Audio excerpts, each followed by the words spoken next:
Okay, hey everyone, I'm Roy. And, Hey Roy. Hey, how's it going? I'm going to introduce Rob Graham today. He's also, you can find him on Twitter on Errata Rob. He's the creator of Black Ice. How many people use Black Ice? Or have you? Back in the day. Back in the day. Back in the day. So now introducing Rob Graham.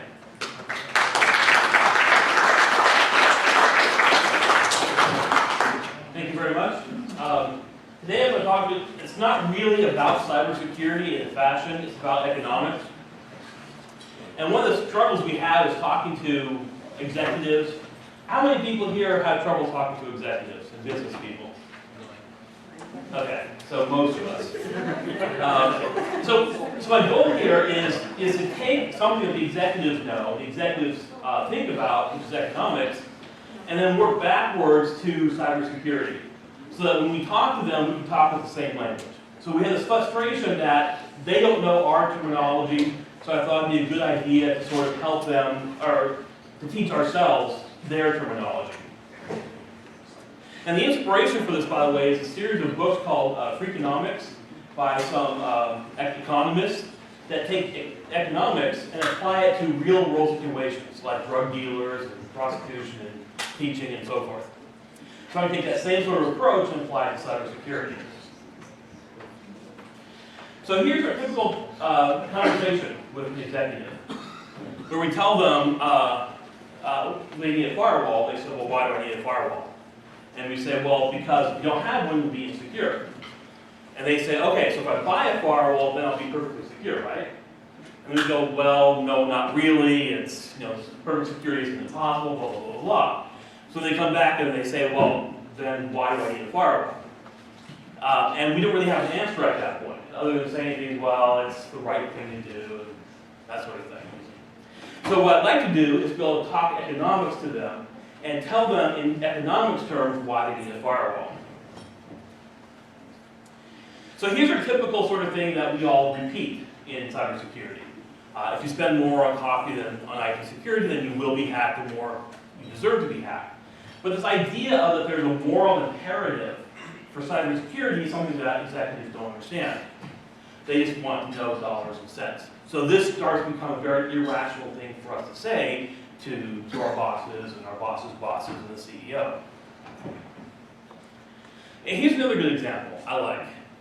In season 3 of The Simpsons, the Germans come to buy the nuclear power plant.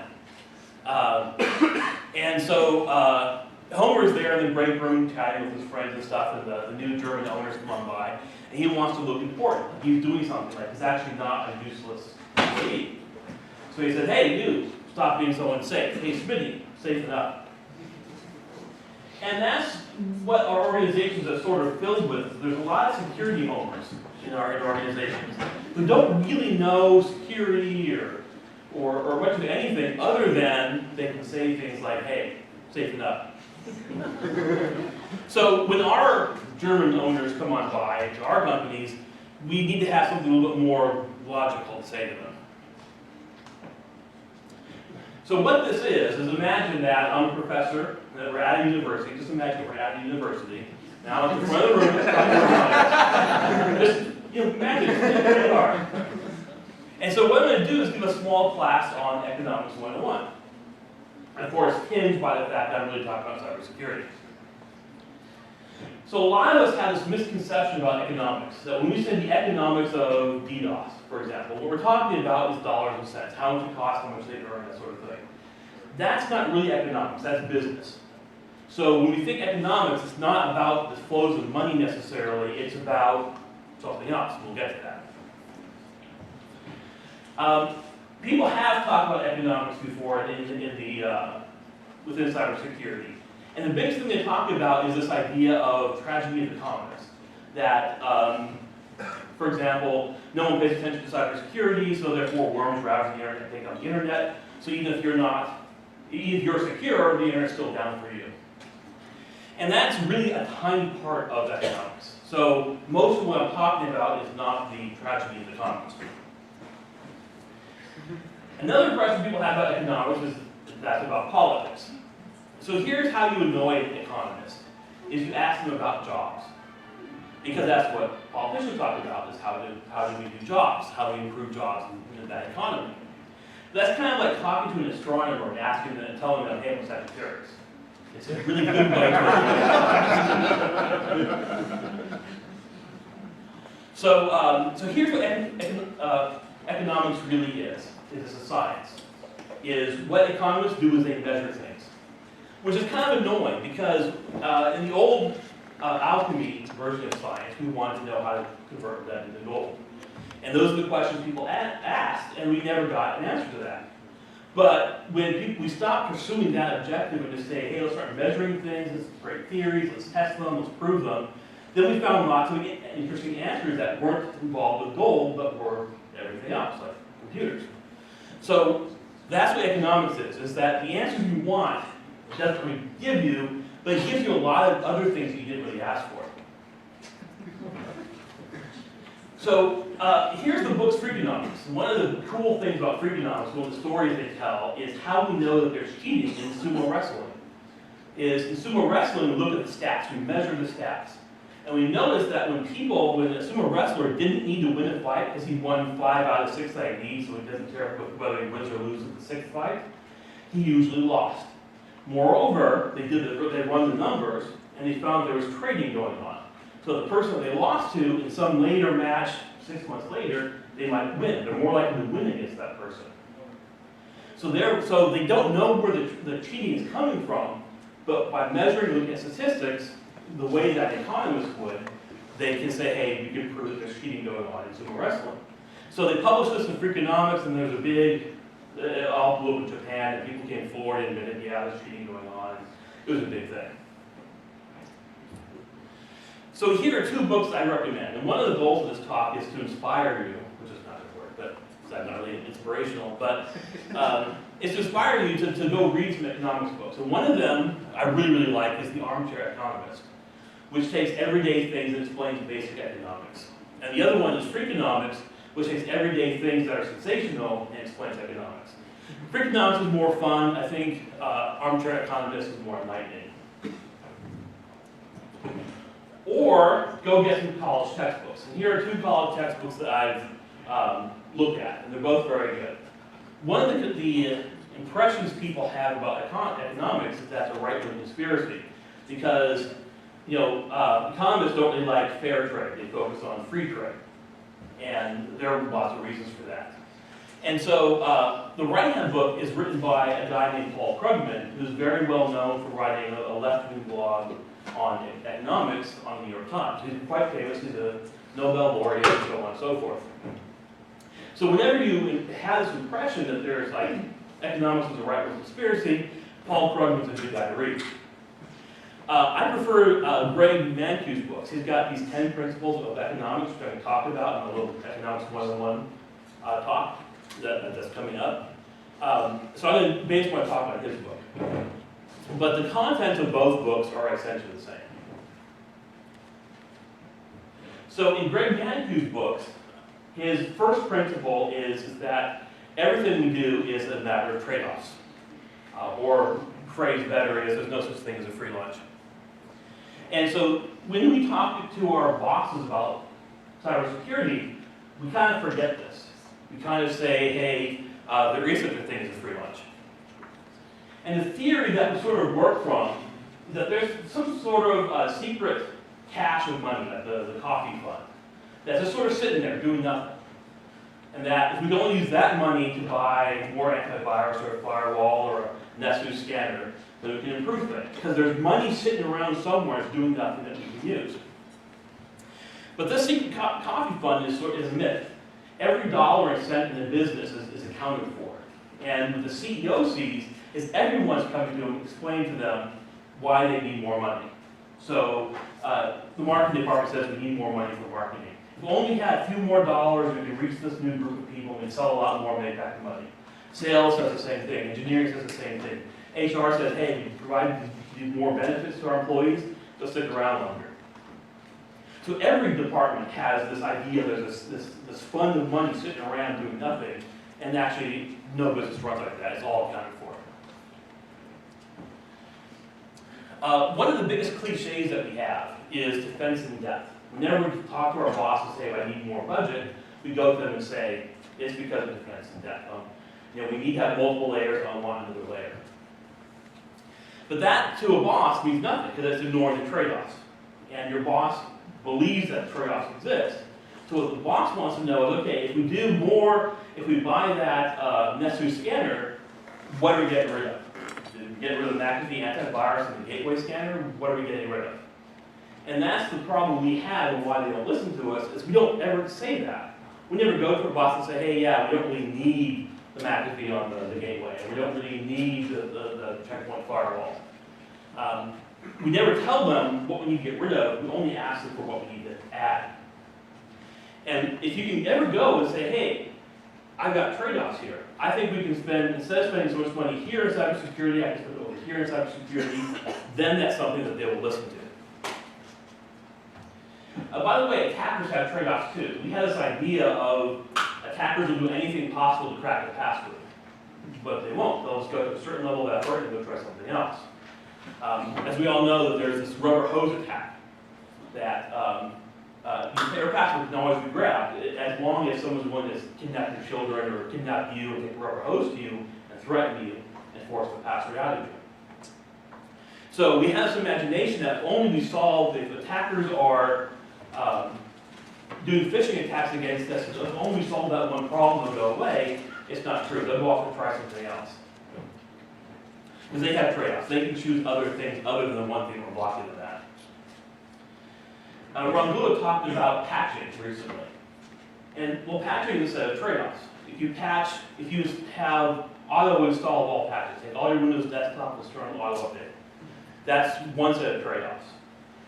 Or we can wait 30 days, 29 days, and be just compliant with a certain set of regulations. That's another trade-off. We used to do PCI compliance every 3 months. It's another set of trade-offs. And we sort of think of these things as one is unacceptable. We can't wait 90 days, or we can't do it immediately in auto update. Because of my past experience, we had a big problem. But in reality, they're all trade-offs, and they all need, every time we bring this up and say how long do we take to patch, list all the trade-offs and don't remove some of them as being impractical, because 2 years ago we had auto update on and it killed our file servers or something like that. So here's the rational conversation we have to our boss, is when he asks why do I need that firewall, we come to him with a list of trade-offs. We say, here are your trade-offs, choose one, basically. And assuming we agree that the firewall is the most effective one, then the boss agrees with us. So number 2 on managed use list, we're going back to our Economics 101 college class. Number 2 on managed use list is opportunity cost. And the graphic I have here is a basketball player, Kobe Bryant. He skipped high school, he skipped college. And that's a set of trade-offs. Is he decided, I'm going to go to the NBA early, and that's one set of trade-offs where I can wait. And it's always either or, and there's costs and benefits to each. Now think of Amazon.com, eBay, and Yahoo. When these companies started out 15 years ago, they had horrible security. And I've talked to the early people who did these companies, and they all tell me these horror stories that you wouldn't believe. But they had to, because the trade-off, or the opportunity cost, or what it would cost them if they didn't have horrible security, they wouldn't be the ones who'd be in business today. Because consider 2 companies that have this idea to do online auctions. One company says, hey, we're going to go hot and fast and loose and have security problems, but we'll fix them really quickly, we'll get to market early.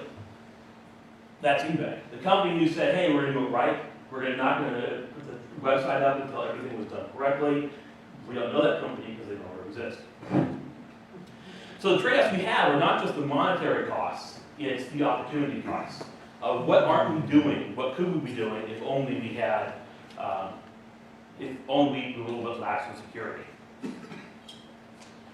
So there's all these hidden costs of CyberSec. When your boss comes to you and says, hey, I don't want to do that, they're thinking of these hidden costs. They're thinking, how many customers will I lose because of SSL or SSL delays if I turn on SSL everywhere? Facebook is going to turn on SSL everywhere. What's going to happen to Facebook is they're going to lose 0.5% of their customers when they do that, because that's the opportunity cost. But that's what they're losing by going to SSL. I think it's a benefit ultimately, but that's the cost we'll have to pay. Okay, back to our Economics 101 class. We're now going to talk about thinking on the margin. So when you and I drink a bottle of Coke, we just sort of drink the entire bottle of Coke. When an economist does it, they think, oh, what's the marginal benefit of the first sip? What's the marginal benefit of the second sip? And after a hot day, the benefit of the first and second sip are pretty big. But by the time you get to the bottom of the bottle, the marginal benefit goes down. It's like, well, that last sip or not, I can give or take it, I don't care. Well, that's how economists would describe it. What's the adjective marginal? Marginal means, that's a good question, additional. Thank you. So what's the additional benefit? So what's the additional benefit of another sip of Coke? And that goes down for every sip I take. In gaming, this is a picture from Diablo 3, it's known as diminishing returns. So as you build your character during the game, and get more and more stuff, the additional benefit of stuff goes down. So if you're a barbarian character in Diablo 3, strength is your stat. The more strength you have, the more damage you do. But each additional point of strength has less and less benefit to you. And that's called diminishing returns. So that's how we explain it to geeks. Graphing it is, here's how it looks. I'm spending money on more and more security, and what's the additional benefit I get for each unit of money? For every $10,000 more I spend, I get less and less benefit from additional security. And that's the problem that we have, is we look at problems like phishing attacks, for example. No one's really solved it. And that's because no matter how much we spend, no matter how much trouble we take, it's still a threat. There's always some way that someone can do something new and original and creative that gets behind our defenses. And that's how we need to look at spending, is I've got a firewall, so I can spend more and more money on the firewall, but the more money I spend, there's decreasing marginal returns. The best firewall out there is only slightly better than the worst firewall. And the worst firewall is a lot better than having nothing. So that's, you get decreasing marginal returns.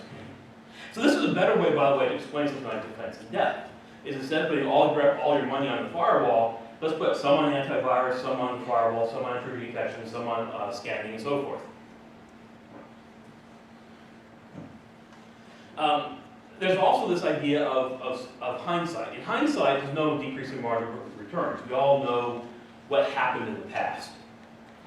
But think about diminishing returns in foresight. So we're trying to scan the website looking for all SQL injection vulnerabilities or other OWASP stuff. The more we spend, the less bugs, the fewer bugs we find. And that's why Microsoft has bugs. They spend an enormous amount of money, an enormous percentage of their development budget, more than anyone else, on trying to stop bugs from happening in the future, but they can't. No matter how big you are, you can never spend enough money to make your software bug-free. And that's this problem we have. We always think if we just spend enough, we'll reach that 100% level, but because of decreasing marginal returns, we don't. Conversely, we had this idea of, well, if we can just fix bugs earlier in the development process, we can solve all of our problems. It's cheaper to fix bugs at the design phase or the coding phase rather than wait to ship the bug to the customer, at which point the costs are huge. But this is a common model we have, is saying why we need to focus more on earlier in the development process. But the problem is that each phase has decreasing marginal returns. We can only spend so much in the design phase before we have to move up, still with bugs, into the next phase. And by the way, this is why compliance sucks, is because we can get close to compliance pretty cheaply, but get 80% of the way there, but to get 90% of the way there is a lot more expensive. To get 98% there is a hugely more expensive, and we're still not fully compliant. So why whenever we do our compliance tests, we're always not quite compliant, and sort of our auditors sort of fudge the last little bit. So that's why compliance costs so much, and why it's often more expensive than just trying to stop the hackers to begin with, is because we always try to get 100% compliant. So again, back to our rational conversation, why do we need a firewall? It's because the additional benefits of this firewall, here are the additional benefits in monetary terms versus the additional cost, and then that's a logical thing that your boss will understand. Let's get that. So back to Economics 101, number 4 on Matthew's list. by the way, I'm going up to 6, is incentives. This is a carrot and stuff. So a basic thing about economics is that people respond to incentives. We don't need to know much about the incentives, but we know that people do respond to them. If you give them a carrot, they'll go for the carrot. And it's often phrased with things like supply and demand. The higher the cost, the lower the demand. What I want to talk about is risk tolerance. Imagine that it's snowing out. You guys experience that here in this area of the country. You get these huge snowstorms coming through, so what do? Well, you respond to this incentive, or this increased danger presents an incentive, and what you do is you slow down. You pay more attention, you stop listening to the radio, you stop checking your text messages, and you pay attention to the road. And we all understand that. We all do that. You haven't turned around here, have you? Well, assume for the moment that's what people do. So imagine the converse of you're driving along and conditions change, so now it's sunnier. The road is now dry, it's now straight, you can see far in front of you, there's other cars around, there's no other danger around. So what do? Sleep. You respond to incentives, which is there's a lot less danger, you fall asleep, stop paying attention, you start checking your Twitter account, and so on and so forth. That's what you do. And no one ever thinks about that I respond to increased safety by taking increased dangers, but that's what we do. We can measure that with economics. So the consequences of this is, for example, with seatbelt laws. With increased seatbelt usage, we see increased driver error. And that comes out in statistics as increased pedestrian deaths. Because drivers, of course, don't experience the cost of their paying less attention and going to sleep on the road, but everyone else around them does. So we see with more seatbelts, people respond to incentives, pay less attention, and more pedestrians die. Sweden had this thing of where they switched from the wrong side, driving on the wrong side of the road, to driving on the right side of the road. And then you would expect, well, there's increased danger, so therefore there's going to be a lot more accidents after the changeover. And in reality, what they found was the reverse. People respond to the incentive of increased perceived danger by driving slower, taking fewer risks, paying more attention, and not checking the voicemail. So they change every 18 months now. That's the conclusion you should draw from this. So they had 30% fewer traffic accidents and fatalities afterwards, and then it slowly grew back up to being the same level as it was before. ABS brakes are a great example. They, Berlin, during the development phase, took all these Berlin taxis and then measured the taxi drivers. Taxi drivers just became crazier. Crazy. But they became crazier. They did more aggressive, stopping quicker, accelerating faster, and swerving, and all sorts of stuff. And then we have things like, we all know that using my cell phone during, checking my voicemail while I'm driving along here is dangerous. But we don't see that those numbers come out in the statistics. We think it's a risk. But the question is does the risk compensation, do they allow more distance while they're checking their voicemail or checking their Twitter account? Do they drive slower? Do they compensate? And well, here are the statistics. And we see with this huge rise in smartphone use, on the road, we don't see a spike in accidents. What we see in this graph going up and down are economic factors, which is why we see the dip there again in 2010 is because of the recession. And we don't see in here changes like ABS brakes or any other technology, including cell phones. So yeah, cell phones are annoying because the person in front of you is like reading their cell phone instead of going at the green light. But in terms of accidents, we don't really see any correlation there because people compensate for increased risk. They respond to incentives. So what actually improves safety is a question, what improves security? And the problem we have is that people, our employees that are trying to help, they respond to incentives. If I say, hey, passwords are weak, I need to increase passwords. The increase the complexity of passwords, we can change it every 24 hours, blah, blah, blah. What they do is they start doing these, like writing the post-it notes at the bottom of the keyboard. And they respond to incentives, and they create a problem for us. Or an antivirus. Okay, when people don't have an antivirus on their desktop, they don't click on crap. Because they know it might affect me. Britney Spears video and stuff, I think, hey, she's hot, and open it. But maybe I shouldn't because I don't have antivirus. But as soon as the corporation puts antivirus on all the desktops, they'll click on it. So they respond to incentives. So we do all this extra effort to increase security, like adding the ABS brakes, and we find that it doesn't have much effect. Firewalls are the same thing. We don't need to patch this bug. So Ron Gould was talking about patch management and stuff. Well, I've got a firewall, so therefore it's all protected. I don't need to patch it. And what they're doing is they're responding to incentives. The firewall gave me an incentive not to do security elsewhere. So overall, I add a little security, and I measure my security stance afterwards. I'm still getting hacked just as often. So one of the questions we have, okay, we know that people respond to incentives. How do we create good incentives? Well, I tried to come up with some good examples for this talk, and I really couldn't find any good ones. I just know there's lots of bad incentives. So like antivirus, yeah, put it on everyone's desktop and tell them that it's not actually there. And maybe that's the incentive they don't need to know. So back to our rational conversation with our boss, why do I need a firewall? And I said, well, if I think in terms of this constant risk stance that more safety means I get to drive faster, for my web services, it means if I've got a firewall, it means I can enhance services. I can open up more customers. I can do a lot more with the firewall. I can do a lot more with the web services. So firewall might not necessarily mean more security. It just might mean I can take more risks. There's 6 items here that go from numbered 1 through 10 in Greg Mancu's book. I'm assuming we're in a university classroom here, so his number is number 6. It's like mine's like second to the end. So in Mancu's list, he has his principle number 6 is that the market is usually the best way to organize things. It goes with number 7, which says, well, ban regulation helps too.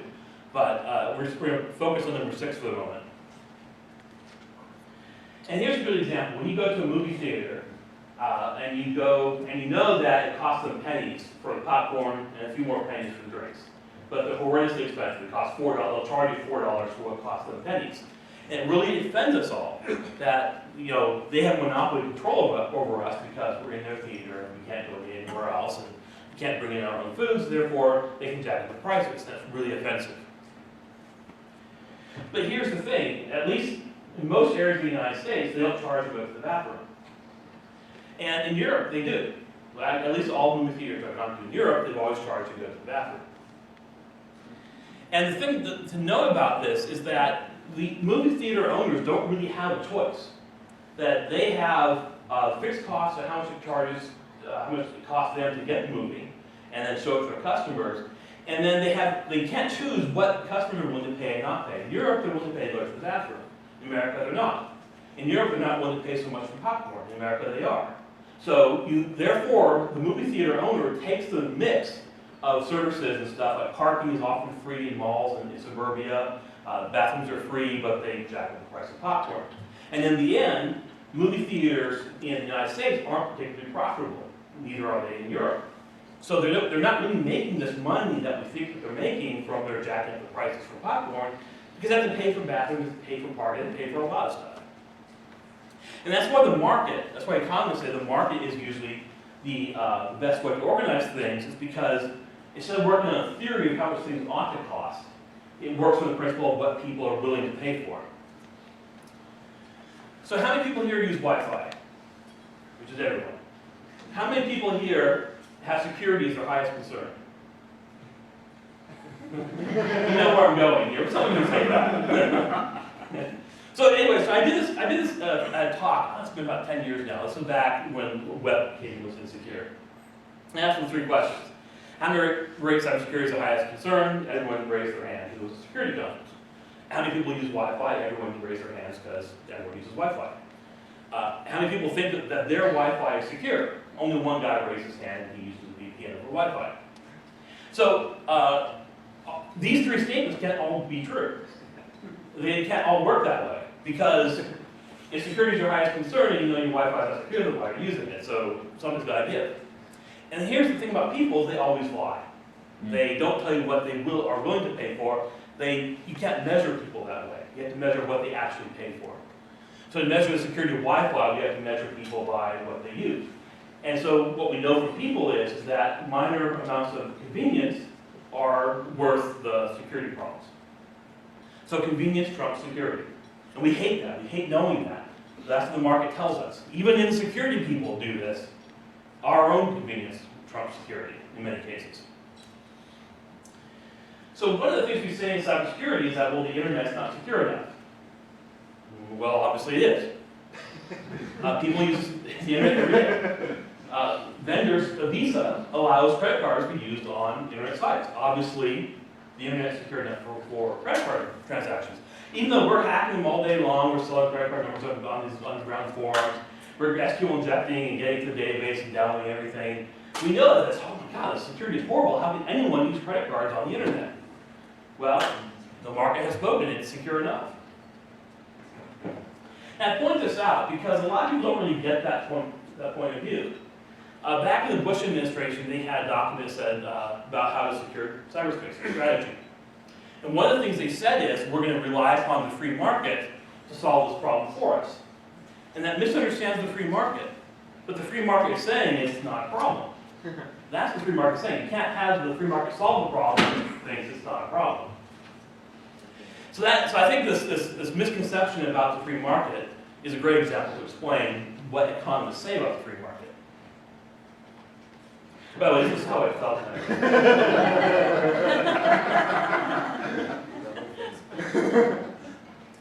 so let's talk about Mankiw's principle number 7, which I think is our last principle. Maybe I have one more, I forget. Regulation. And Mankiw's principle is that sometimes regulation does help. And unfortunately, it doesn't help as much as we should.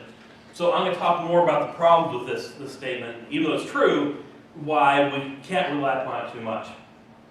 By the way, this is a picture from a libertarian TV show by John Stossel where he shows mountains of regulations passed every year, which is kind of a frightening thing.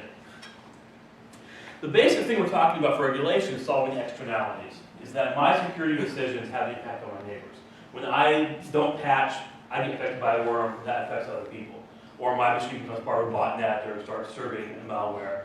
My decisions affect others, and that's where we want to regulate. But how we solve that isn't necessarily the way you think we should solve that. For example, let's say my neighbor has a fireplace and I've got a thatched roof.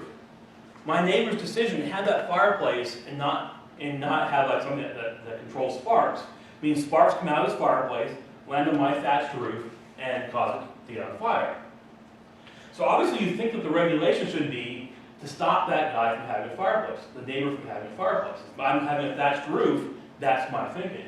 And I think everyone would agree that that's the fair thing to do. It's not my fault that my roof is catching on fire. Except that when government and economists go look for regulation, they don't agree. Which is why the laws in the United States allows fireplaces, but disallows thatched roofs. You can only have a thatched roof if it's got like tons of fire retardant and other stuff on it.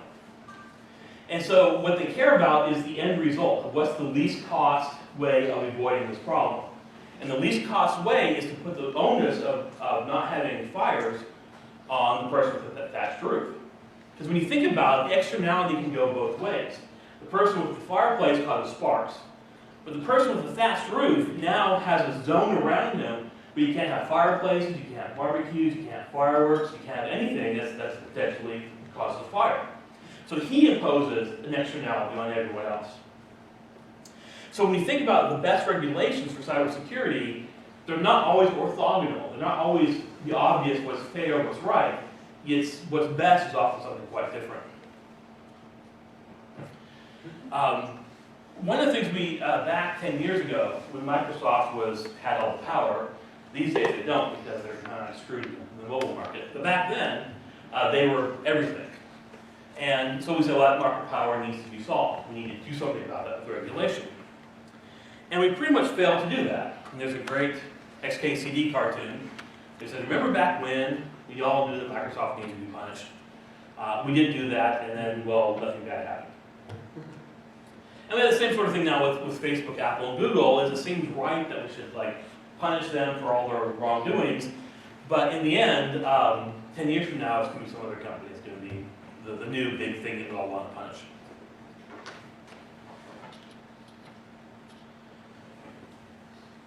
So one of the things is we grasped for regulation is we had this impression, well, that's just the sort of thing that government does.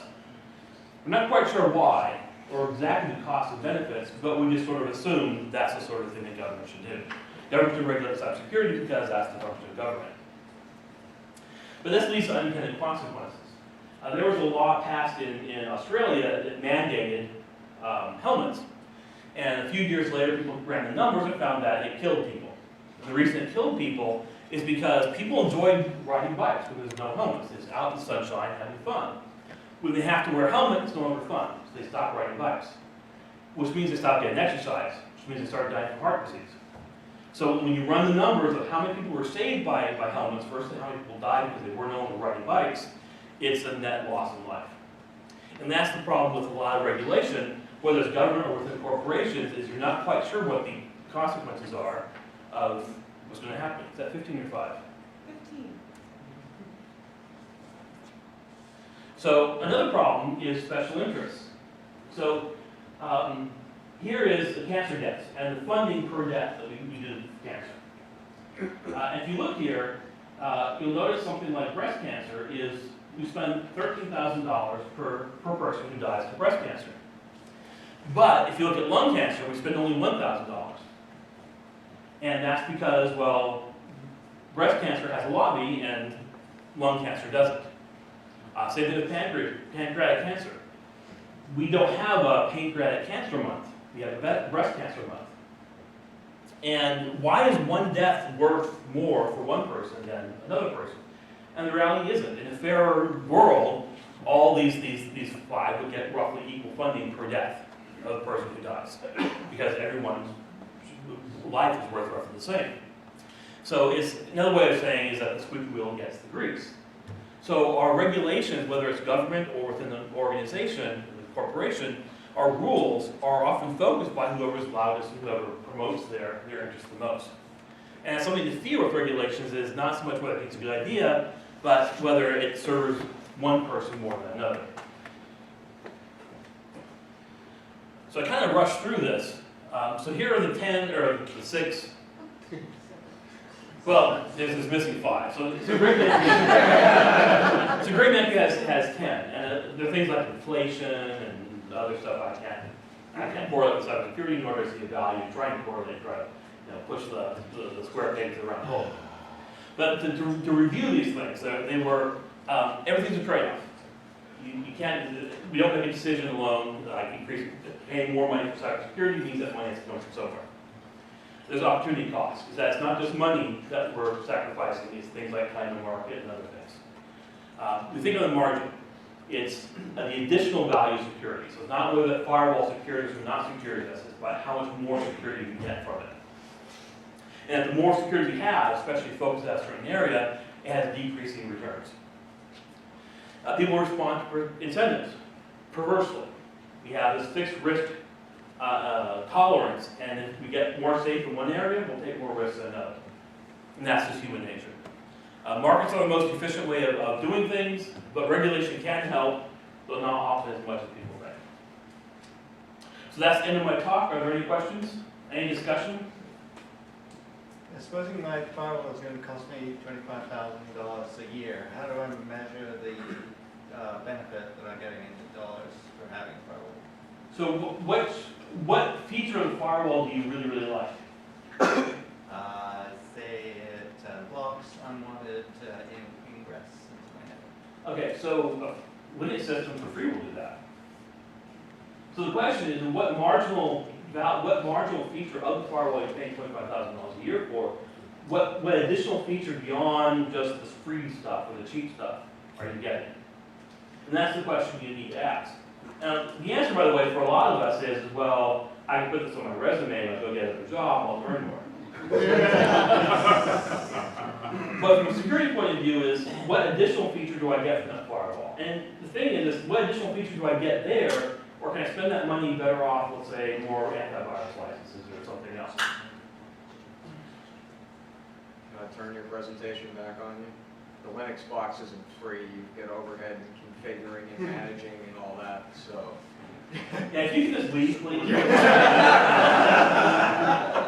mean, and it's true, by the way. is that this idea that Linux is free is nonsense. But it is cheap. I mean, it's whether it's a Linux box, a Barracuda box, or lower end products from various vendors. That's sort of your baseline. And when you say, well, why does this work as a firewall? It's not that I need the firewall, it's I need this marginal increased feature. Yeah, you can simply leave. You talked about benefits in your presentation, but you didn't talk about risks. Can you comment on how regulation, such as Sarbanes-Oxley or the data breach disclosure laws, affect risk and how we can discuss that with managers? Right. Some of these things are different. Like the data breach disclosure laws are an interesting thing, sort of off to the side. I don't know how to put it into economic terms. The Sarbanes-Oxley it introduces a lot of risk for you, and and the big graph I use for that, if we go back, is the decrease in marginal returns for compliance. Is doing a few things for Sarbanes-Oxley is fairly cheap, inexpensive, will help your security too, so again, it's a win-win at one end of the graph. But to get to the last, overcome the 98% to 100% compliant is really, really expensive. And the fact is that there are compliant auditors out there that will just sort of fudge it for you. And that's what you should hunt for rather than trying to fix the last 2%. The auditors know this. The auditors can come in and they say, well, I can always say that you're not compliant. They can always find something. And you have to be sort of nice to the auditor. And it's a sad fact in our industry. So that's the answers I have. I like it. Anything else? Thanks for the presentation. In the government regulation section, it seems like what I've always taken economic class has always been about the idea of pricing the externality, figuring out Right. how much the cost is. Do you think there's an application to that for security? Is that sort of have to be a government thing? Do you think there's an application at sort of the personal level? So the thing is there's a couple of things. One of which is what externality are you pricing? Are you pricing it? Are you going to price the sparks coming out of someone's chimney, or are you going to price it with the guy just catching the fire? And so what seems fair to us is that, well, we're going to punish Microsoft. And like, how does Microsoft? Because it's the home user's decisions. So it's a home user that doesn't patch Adobe, doesn't patch Java, who doesn't do anything, has Windows XP from 20 years ago, and doesn't do anything. And for that, we're going to punish Microsoft. Well, it's the home user that has the problem. And that's the problem is that, well, we're all more home users than we are Microsoft, so we don't want to experience the cost ourselves, we want to push it all on Microsoft. What about a case where like your personal data is stolen and sort of the company, they didn't put as much effort, money into securing data because it wasn't their data, and Right. you're the victim of identity theft, not them. So how much do you pay for Facebook? Hard to say what my time is worth. Well, yeah. Just my soul. But if government regulation imposes costs on Facebook to price this externality, well, then they're now a losing business, and they now have to make up the money somehow. And, well, they have to start charging you a monthly fee, it's like $5 a month to use Facebook, at which point they then lose their customers, and now they're out of business. So that's the difficulty. We have these unexpected consequences for a lot of things that we do. And it's really easy to say, well, yeah, that's my private data. Now, conversely, there's no solution to this. There's always trade-offs. Lie to Facebook. Don't tell them your real name. Don't tell them your birthday. I have a Facebook account. I don't tell my birthday. I lie. I am in violation of terms of service, and I might get arrested for it. But that's a trade-off. So maybe instead of trying to price this externality, we pass privacy laws which says that you can't demand someone, you can say all you want that you want their real birthday, but they never have to give it to you. And that's how I protect my privacy, and I don't care what happens to Facebook or anybody else. By the way, these are all pretty great questions. Anything else?